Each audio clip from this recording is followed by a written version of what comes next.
Welcome to the sixth session for the module 2. So in the previous class actually we have discussed what are the principle of working of a flat plate collector and a air heater. In the flat plate collector and the air heaters, they have been using both the beam and diffuse radiations, which are from the solar radiations. Apart from that, we have also discussed what are the disadvantages or the drawbacks of these two and also the applications. Now actually there are a few, apart from the application, there are a few losses that might be taken place. A brief, actually as per your syllabus you don't have a much detail into that, but what are the losses that might be possible that are meant to occur in the flat plate collectors is been concentrated here in this session. So basically the losses in the flat plate collectors includes, the major thing is the shadow effect. What do you mean by this shadow effect? Shadows are not something like because of the tree or the presence of any other object. That is the secondary one, but still apart from that, the major shadow effect is that some of the neighbor panel falls on the surface of the collector where the angle of elevation of the sun is less than 15 degrees. Now it is something like, if the panel is it is something like this. If the panel is like this, if there is a building something like this, or a tree like this, or if there is a panel like this, when it will be more effective? When there is a sunrise or when there is during the sunset. Because in the middle, irrespective of the placement, if you go to a Bangalore very crowded place where the buildings are very much nearby, so that what happens, more than that, the solar radiations, the shadows will fall onto the solar panel systems. That makes the availability of the solar radiations less for that panel. Is it clear? So when the sun is at the elevation angle, if I'm not wrong, elevation angle, that is an alpha. If it is a 15 degrees, less than 15 degrees, then the solar radiations will be like this. And even in the while setting also, it will be less than 15 degrees, then it will be a problem. Shadow factor can be considered, which is equals to total surface of the collector divided by the surface of the collector receiving the light. That ratio is given by a shadow factor. Is it clear? This shadow effect will be more effective when the sun is less than 15 degrees in the morning or in the evening, that is during the sunrise and the sunset timings. So this shadow factor is nothing but the ratio between the surface, the total surface of the collector to the surface of the collector receiving the light. The complete solar panel, if it is receiving the solar radiations, then there will be an 100%. The total surface area of the collector, and if it is receiving only 50%, the surface of the collector receiving the light is only 50%, then the shadow factor will be what? 1 divided by, that is what? It becomes a 0.5. Is it clear? So the shadow factor is less than 0.1 during morning and evening. This is what the effective hours of solar collectors are, between 9 a.m. to the 5 p.m. That is one of the major drawback of these solar systems also. That is what we have discussed. So then cosine loss factor. The cosine loss factor, for maximum power collection, the surface of the collector should receive the sun rays perpendicularly. Obviously, so what happens, as I was just talking about, if the solar panel is something like this, towards the north or the east, towards the north or south, it will be like this. Okay, it is inclined like this. If the east is from this side, solar radiations are falling over here, and in the west, solar radiations are falling here. Now only in the afternoon, if it falls perpendicularly like this. Is it clear? Now if you keep it like this, what happens? The solar radiation will not get this. So that is why it is been always tilted here like this. Is it clear? That is what we call it as a theta, the angle of inclination of solar radiations onto this. The maximum power collection is possible only when this collector should receive the solar radiations perpendicular.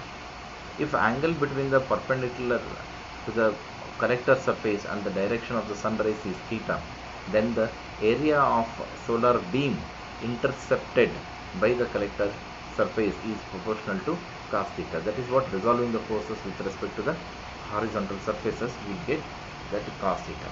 So that is what we call it as cosine loss factor. Okay, next one is a reflective loss factor. The third one, it is a reflective loss factor. The collector glass surface and the reflector surface collect dust, dirt and moisture, etc. Obviously, when you have, now even if you take our mobile glass plate also, now this will be a glass plate, it will be exposed to the dust, dirt and moisture content. We often clean it, but what about the one glass plate which has been coated above the which we are just placing it in the roof, so it will be exposed to more dust, dirt and moisture content, so that has to be cleaned often. Okay, the reflector surface gets rusted, deformed and loses the shine. Obviously, it's something like this. If you have a dust coating onto this, or a dust which has been present on your, even in the glass, so what happens, you cannot see it properly. It is because the light is not getting penetrated. Is it clear?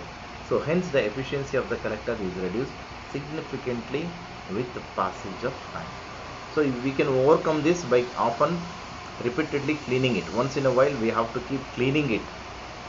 Now if it is a rain, then it will clean it automatically, but in order to get a maximum effort, it has to be cleaned often. That is what.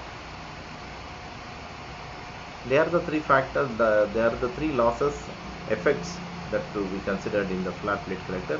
One is the shadow effect, cosine loss factor and reflective loss factors. How can we maintain this flat plate collector?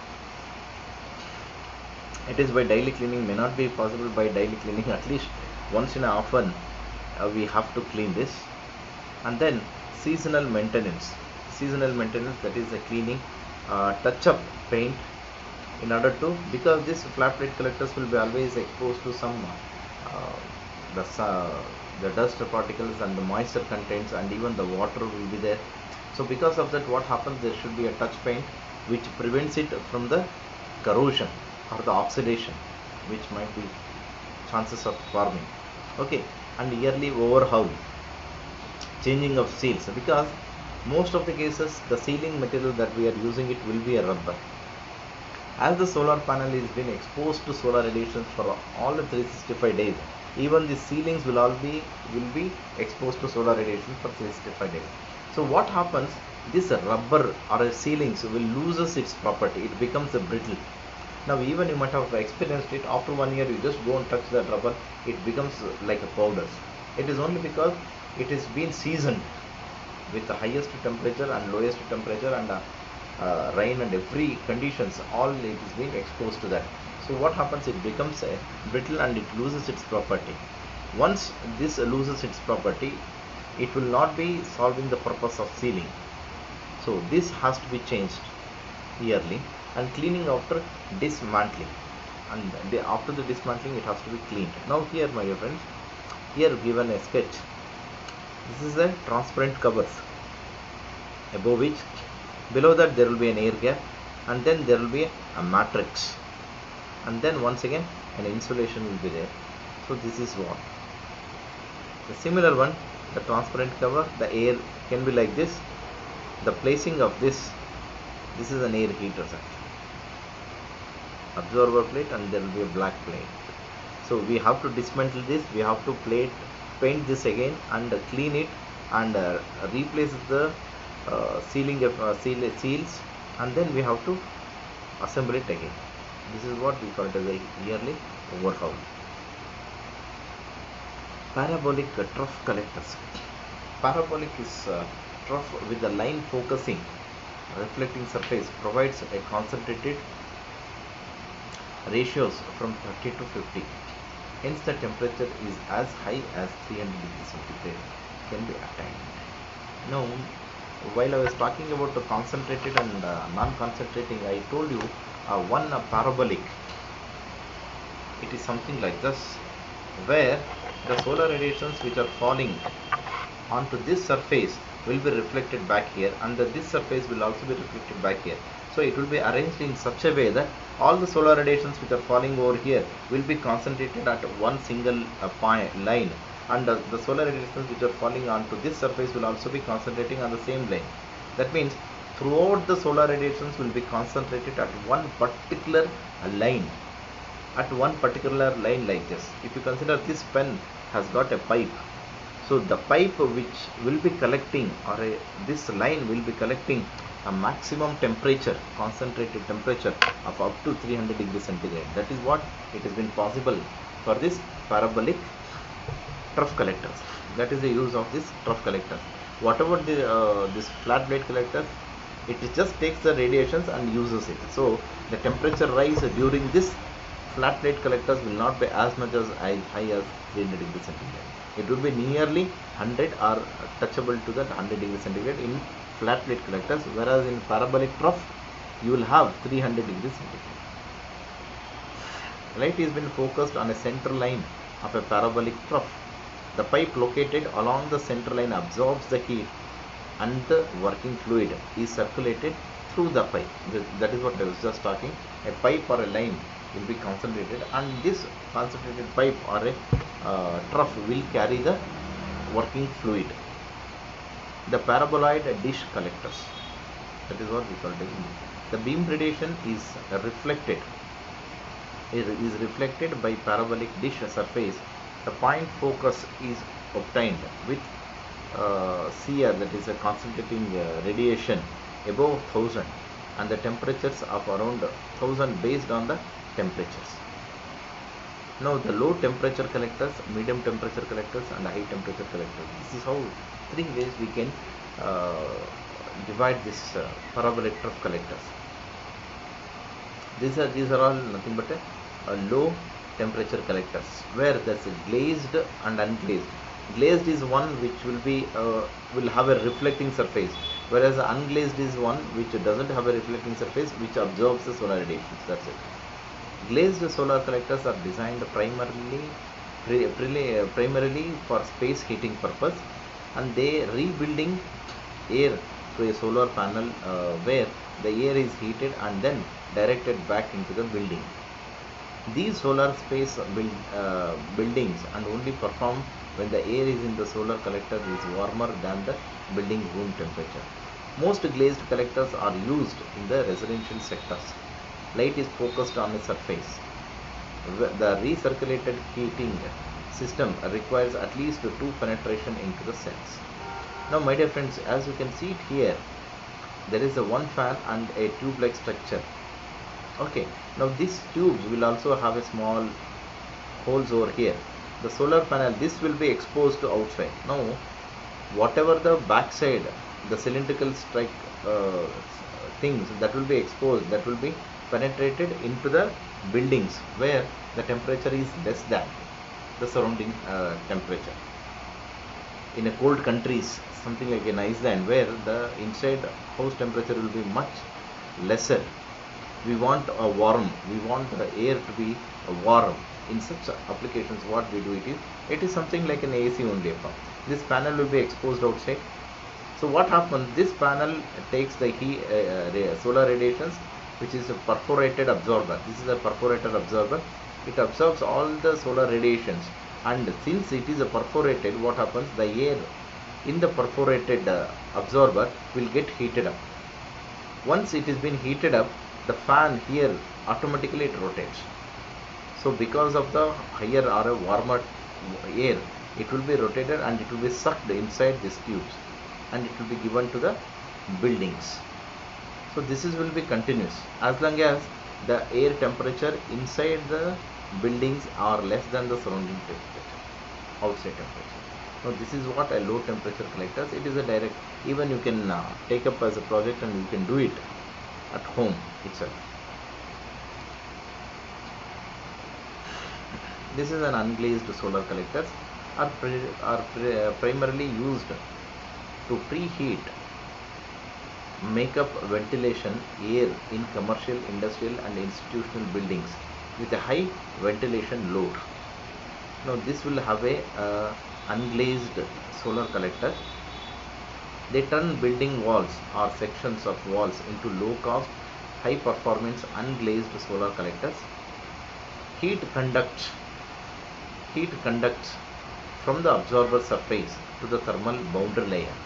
This is what we call it as a thermal boundary layer. This is the sunlight, this is a circulation of the air, and this is hot water to use, and this is the cold water circulation, this is the hot water. Where you can see it here, a blue color one, it's a cold one. As it has been exposed to unglazed solar collector, it takes the heat and the warm water will just goes out. It can be water or it can be air also. Heat conducts from the observer surface to the thermal boundary layer of air 1 mm thick. It's hardly 1 mm thick on the outside of the observer and to air that passes behind the observer. This is the 1 mm thick, the glazed layer, unglazed layer. The boundary layer of air is drawn into a nearby perforation before the heat can escape by convection to the outside air. The heated air is then drawn from the behind the observer plate into the building's ventilation systems. This is just one side.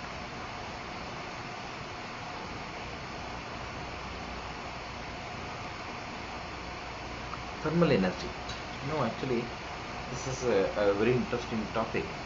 So, thermal energy or a solar energy, solar energy will become to thermal energy, and this thermal energy or a heat can be stored in two ways.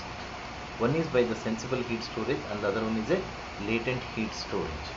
This thermal energy can also be very effectively stored. Nowadays, the situation on energy market is different. Now, storage basically, as the conversion process is difficult, storage problem is the biggest challenging compared to the conversions. Is it nowadays? So the increasing on the prices of the conventional energy sources and the environmental awareness have led to increase the use of renewable energies and the energy efficiencies. Thermal energy storage forms a key component of a power plant for improvement of its dispatch ability, especially for concentrating solar power plants. Okay. Now this thermal energy storage is achieved with widely differing technologies. There are three methods used and still being investigated in order to store the thermal energy in the form of sensible heat and latent heat storage. There are two different types of storage systems. One is a sensible heat storage and the other one is a latent heat storage. No, one of the important one is sensible heat storage. What do you mean by sensible heat? The most direct way in the storage of sensible heat is a method of sensible heat. Sensible heat storage is based on raising the temperature of a liquid or a solid to store heat and release it with a decrease of temperature when it is required. Now, basically, in general, forget about this. If I want to define what do you mean by sensible heat, sensible heat is being defined as the heat required for an element or a substance to convert from solid state or from solid state to liquid state, or maybe from liquid state to the gaseous state. From change of phase, the energy which is required for any material, medium or a fluid to change from its one phase to the other phase. If you consider ice, to convert ice into water, as I was just talking, the water exists in three stages. One is solid, liquid and gaseous. Water has got a higher energy level compared to the ice, whereas a steam has got a higher energy level compared to the water. Is it clear? How they gain the energy? They will gain the sensible heat and convert from ice solid into liquid, and then liquid into the other one. That is what we call it as that is a different game. We call it as a latent heat. I'll come to that later on. So converting this, so the sensible heat storage based on the raising the temperature of a liquid or a solid. What we do it is, we take a solid or a liquid, we will heat it with the with the sensible heat to convert into one phase to the other phase.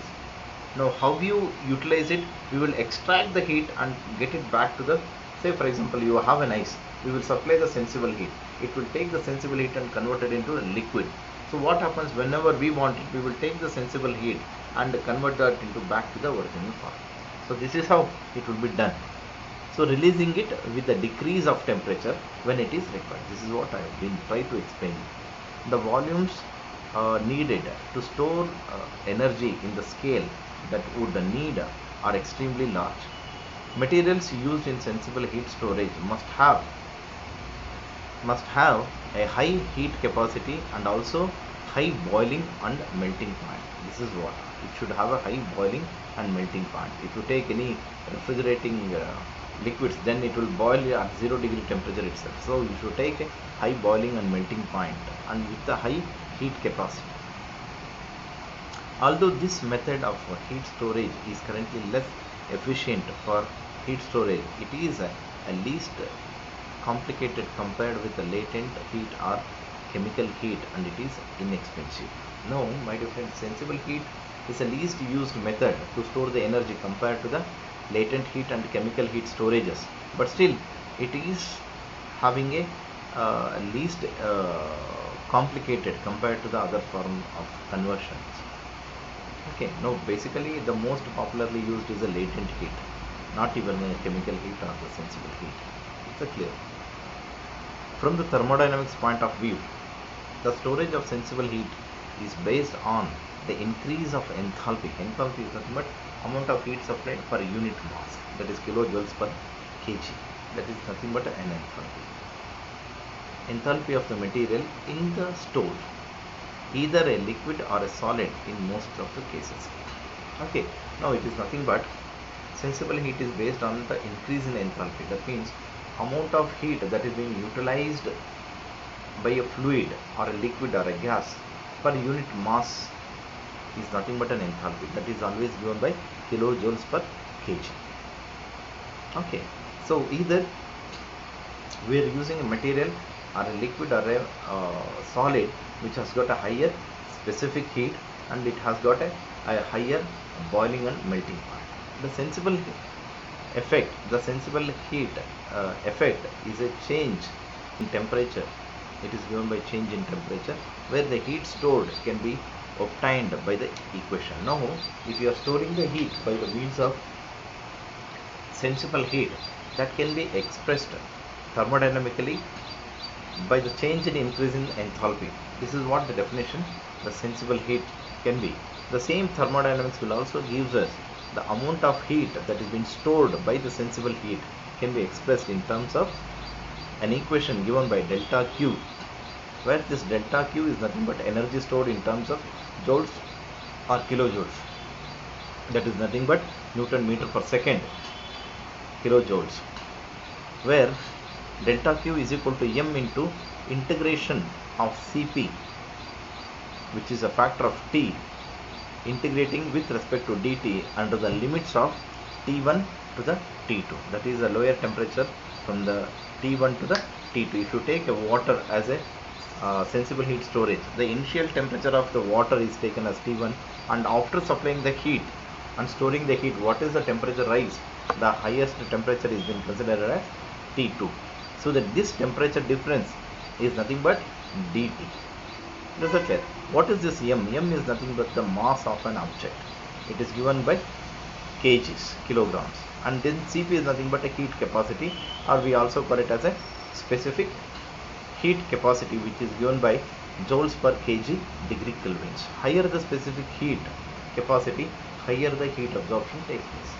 And lower the heat capacity, lower the heat specific heat. This is what actually I will also tell you one small illustration where we have already studied in the first year engineering, where we convert a known quantity of water, that is 1 kg of water will be converted into a steam.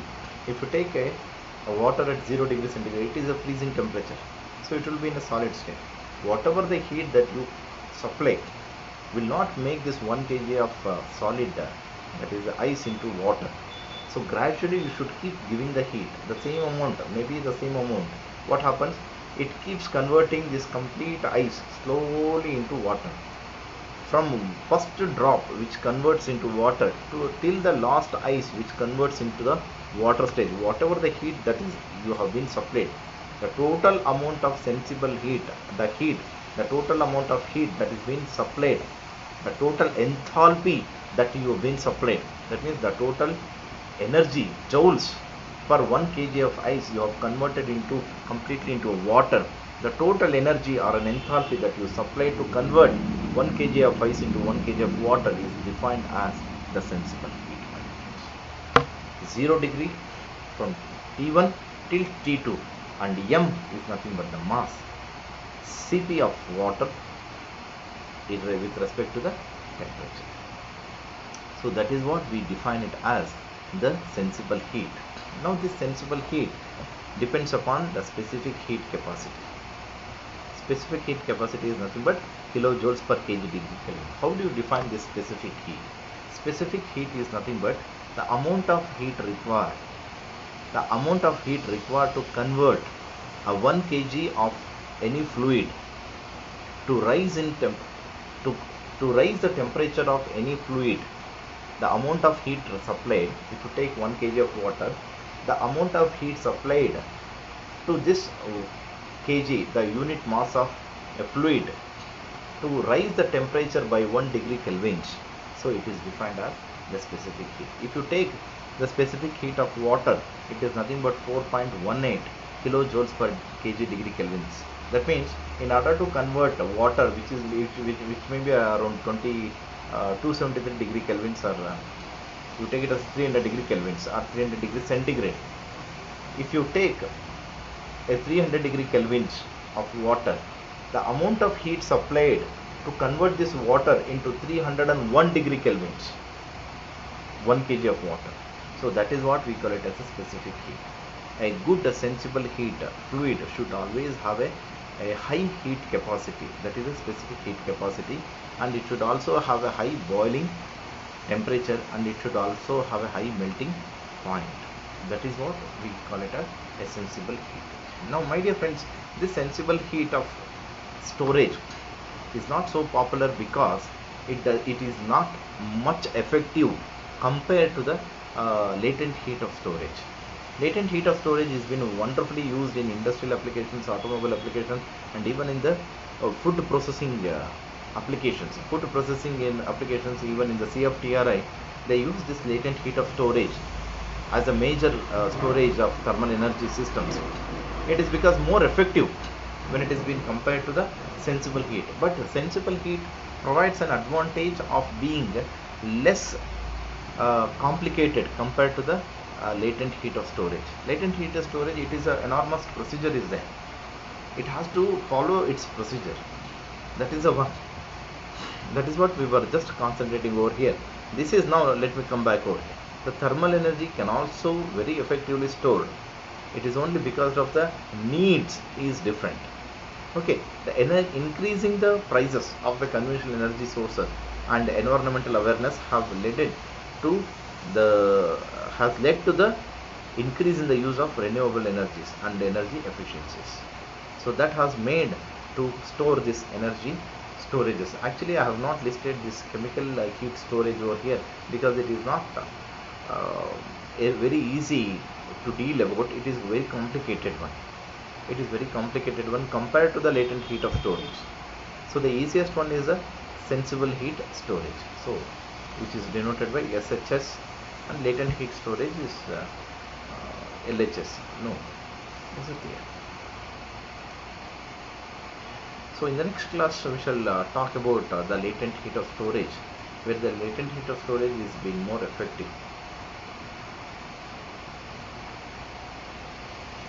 Okay.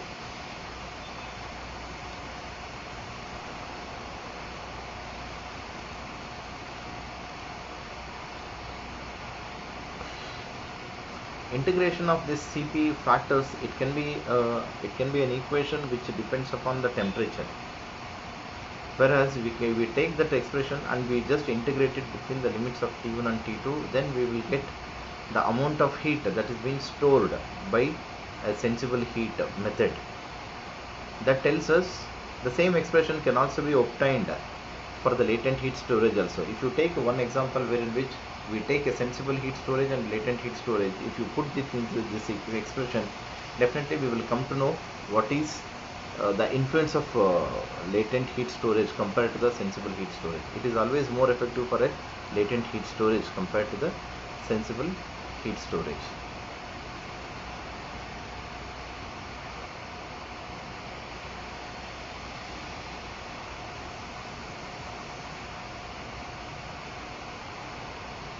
Cp we can consider it even in the kilojoules. If you take it in kilojoules, obviously we will get the energy stored in kilojoules itself.